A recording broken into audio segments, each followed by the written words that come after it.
The universe is a vast, mysterious place and dark matter is one of the most enigmatic aspects of it. Hypothetically, it accounts for 85% of the universe's matter and remains undetected due to its inability to interact with the electromagnetic field. However, its existence is implied and confirmed by various astrophysical observations, including gravitational effects and galactic behavior. In fact, the presence of dark matter has played a significant role in the universe's structure, and evolution researchers believe dark matter is non-baryonic and composed of subatomic particles, leading to experiments aimed at detection and study. While the scientific community generally agrees on dark matter's existence, some astrophysicists suggest alternative modifications to explain observed phenomena without the need for supplemental non-baryonic matter. Overall, dark matter remains an intriguing challenge for scientists to uncover and understand. The theme of the story is the discovery and recognition of the existence of dark matter in the universe. Dutch astronomer Jacobus Kapteyn was the second person to suggest the existence of dark matter in 1922, and a publication from 1930 credited Swedish Knut Lundmark as the first person to realize that the universe contained more mass than observed. Dutchman Jan Oort also hypothesized the existence of dark matter in 1932 while studying the local galactic neighborhood stellar motions, and Swiss astrophysicist Fritz Zwicky made a similar inference in 1933. Zwicky used the virial theorem to measure the mass of galaxy cluster Coma and found evidence of unseen mass he called dark matter. He estimated that the cluster had about 400 times more mass than was visually observable and concluded that some unseen matter provided the mass and associated gravitation attraction to hold the cluster together. Early radio astronomy observations by Seth Shostak and later work by Vera Rubin, Kent Ford, and Ken Freeman in the 1960s and 1970s provided strong evidence using galaxy rotation curves. Rubin and Ford's work showed most galaxies must contain about 6 times as much dark as visible mass, leading to the recognition of dark matter as a major unsolved problem in astronomy by around 1980. The focus of this passage is the concept of dark matter and its impact on the rotation curves of spiral galaxies. Figure 16 of a paper combines optical data with HI data to demonstrate the flatness of a galaxy rotation curve. The presence of dark matter is supported by a range of observations, and it is believed to be composed of yet uncharacterized subatomic particles, making it a major focus of particle physics. Matter and radiation have different scale factors, leading to different energy densities and the need for dark matter to account for the observed flatness of rotation curves.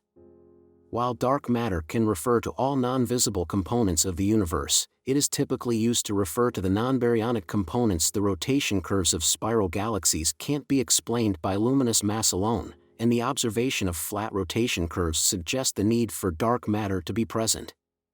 The theme of the story revolves around the study of dark matter, particularly in bound systems such as elliptical galaxies and globular clusters. The virial theorem, along with velocity distribution, helps in measuring the mass distribution within these systems. However, there is often a discrepancy between the predicted velocity dispersion and the estimated velocity dispersion, leading to the postulation of non-luminous matter. Galaxy clusters are essential for studying dark matter as their masses can be estimated in 3 ways, which usually agree on the existence of dark matter outweighing visible matter by approximately 5 to 1. Gravitational lensing is also used to measure cluster masses and map the distribution of dark matter around them. The story ends on a recent development where a new dark matter map was created, revealing previously undiscovered filamentary structures connecting galaxies, using a machine learning method. The theme of this paragraph centers around the cosmic microwave background and its role in understanding the formation of structures in the universe. The paragraph discusses the angular power spectrum of the CMB, which reveals the density of baryonic matter and dark matter, and how computer codes like COMFAST and CAMB predict the series of acoustic peaks based on cosmological parameters. The discovery of the CMB anisotropy by Kobe in 1992, followed by more precise observations by Boomerang, WMAP, and the Planck spacecraft, all support the lambda CDM model. The paragraph also explores the concept of structure formation after the Big Bang and how dark matter provides an explanation for the growth of density perturbations that led to star and galaxy formation. The paragraph concludes by discussing how modified gravity theories face challenges in explaining the observable evidence, such as the displacement of the center of mass in the bullet cluster. The story of baryon acoustic oscillations revolves around the fluctuations in the density of normal matter in the universe on a large scale. These fluctuations are predicted to have occurred due to acoustic oscillations in the early universe's photon-baryon fluid. This phenomenon establishes a preferred length scale for baryons and is detectable through a subtle preference for pairs of galaxies separated by 147 mpc compared to those separated by 130 to 160 mpc. The discovery of this feature in the nearby universe supports the lambda CDM model, which is further supported by combining observations from galaxy redshift surveys with cosmic microwave background measurements. The use of large galaxy redshift surveys helps create three-dimensional maps of the galaxy distribution and provides insights into the effects of peculiar velocities and gravity on superclusters, and voids the Lyman alpha forest observations can also help constrain cosmological models and hypotheses about dark matter. Therefore, understanding baryon acoustic oscillations and their associated phenomena is critical to unlocking the secrets of the universe's structure and composition. The story revolves around the mysterious phenomenon of dark matter, which is believed to be an essential component of the universe. Unlike baryonic matter, dark matter cannot be detected by traditional means and is only identifiable through its gravitational effects. The Big Bang nucleosynthesis theory indicates that the amount of baryonic matter in the universe should be between 4 to 5% of the critical density, whereas observations suggest that it is about 30%. Astronomical searches have revealed that only a small fraction of dark matter is in conventional objects, and the excluded range of object masses covers most plausible candidates. Various hypothetical particles, such as axions, sterile neutrinos, and WIMPs, have been proposed as potential non-baryonic dark matter constituents. However, their individual masses are too small to provide the necessary amount of dark matter. Additionally, dark matter lacks means to lose energy like ordinary matter, making it unable to form dense objects such as stars or black holes. Overall, the story highlights the mysterious and elusive nature of dark matter, which continues to intrigue and mystify astrophysicists. The theme of this passage is the search for the nature of dark matter, with a focus on the role of black holes. While black holes with a mass of 30 solar masses are not expected to form through typical stellar collapse or galactic mergers, it is suggested that intermediate mass black holes could have formed during the early phases of the universe. However, the lack of gravitational lensing events from supernovae and measurements of positron and electron fluxes have ruled out some possibilities, and the existence of tiny primordial black holes remains largely unconstrained.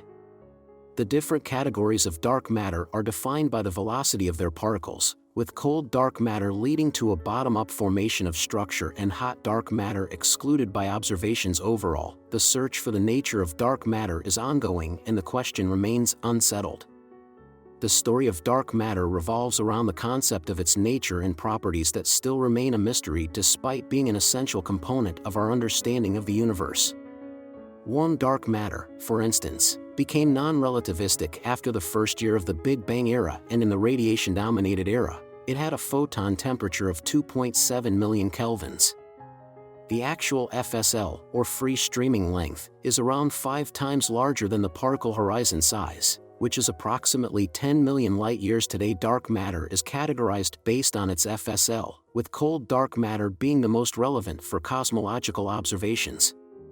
This type is composed of constituents with an FSL smaller than a protogalaxy, and is believed to be the driving force behind galaxy and galaxy cluster formation. The search for cold dark matter encompasses a broad range of possibilities, from machos to new particles like WIMPs and axions. Many researchers believe that WIMPs, which are supersymmetric particles, are the most plausible candidates for dark matter, while others suspect the existence of heavy sterile neutrinos that explain small neutrino mass. The Dama/Nye and Dama/Libra experiments claim to have detected dark matter particles passing through the Earth, but their results remain contentious within the scientific community. Despite these attempts, the fundamental identity of dark matter remains elusive. The story of hot dark matter revolves around particles that have a much larger FSL than a protogalaxy. Neutrinos, discovered independently and with a mass much smaller than an electron, fall under this category. They interact only with weak force and gravity and are difficult to detect, which gives them the name weakly interacting slender particles. Neutrinos oscillate between different flavors and play a crucial role in the formation of galaxies and clusters. Despite their importance, observed neutrinos cannot explain dark matter.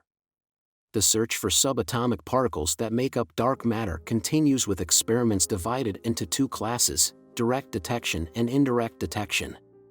Maintaining an extremely low background is crucial for direct detection experiments, which operate deep underground to reduce interference from cosmic rays. The discovery of dark matter particles has long been a tantalizing mystery, with renewed attention given to axions and heavy hidden sector particles. The story of dark matter detection has faced many challenges, with no well-established claim thus far. The search for direct detection has resulted in strong upper limits on mass and interaction cross-section with nucleons of such particles. However, in recent years, experimental collaborations such as DAMA/NI and DAMA/Libra have made claims of an annual modulation in the rate of events in their detectors, which they attribute to dark matter. This claim has not been confirmed and is in contradiction with negative results from other experiments. A special case of direct detection experiments involves directional sensitivity, where low-pressure time projection chambers can access information on recoiling tracks and kinematics of WIMP nucleus that may be separated from isotropic background. Indirect detection experiments search for the products of self-annihilation or decay of dark matter particles in high-density regions of outer space. While various astrophysical sources can mimic the signal expected from dark matter, multiple signals are likely required for a conclusive discovery. Another possibility is that dark matter particles passing through the Sun or Earth could scatter off atoms and lose energy, increasing the chance of collision/annihilation and producing a distinctive signal in the form of high-energy neutrinos. The search for indirect proof of WIMP dark matter is on through high-energy neutrino telescopes such as AMANDA, IceCube, and Antares. The detection of gravitational waves by LIGO in 2015 opens up new possibilities, particularly if dark matter is in the form of primordial black holes. Many experimental searches are underway to look for emissions from dark matter annihilation or decay. The search for dark matter, a mysterious substance that has yet to be identified, has spawned numerous theories and experiments. The Pamela experiment detected excess positrons, which could indicate dark matter annihilation or pulsars. Meanwhile, the alpha magnetic spectrometer found excess high-energy cosmic rays that could also be caused by dark matter annihilation. One approach is to produce dark matter particles in a lab. Like in the Large Hadron Collider, however, detection requires observing missing energy and momentum, making it a challenging task. Other theories aim to modify general relativity to eliminate the need for dark matter, but these often struggle to explain the numerous observations that support its existence. Despite some scattered successes, most astrophysicists believe there must be some form of dark matter present in the universe due to the wealth of data supporting its existence.